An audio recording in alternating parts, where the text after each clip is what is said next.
चाचा की बुरी नजर। एक सावधान करने वाली कहानी।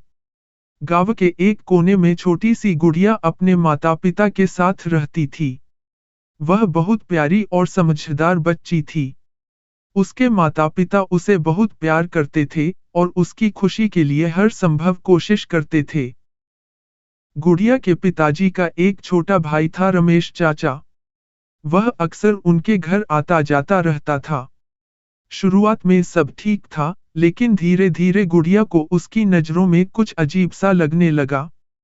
रमेश चाचा जब भी आता, गुड़िया को अकेले में बातें करने के लिए बुलाता। कभी चॉकलेट का लालच देता, तो कभी नई गुड़िया दिलाने का वादा करता।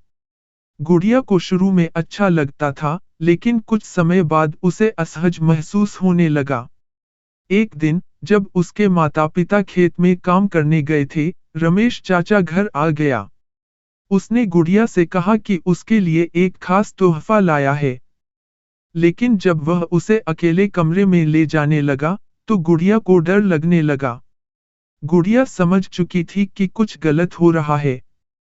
उसने हिम्मत जुटाई, जोर से चिल्लाई और दरवाजे की ओर भागी।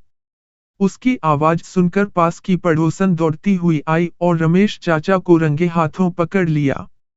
गुड़िया ने अपने माता पिता को सब कुछ बता दिया। वे बहुत दुखी हुए, लेकिन उन्हें गर्व था कि उनकी बेटी ने सही समय पर सही कदम उठाया। रमेश चाचा को गांव से निकाल दिया गया और उसके खिलाफ शिकायत भी की गई।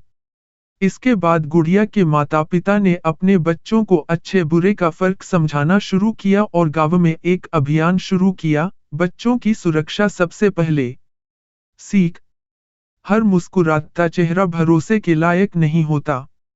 बच्चों को यह सिखाना जरूरी है कि अगर कोई उन्हें असहज महसूस कराए, तो वे खुलकर माता पिता या किसी भरोसेमंद बड़े से बात करें।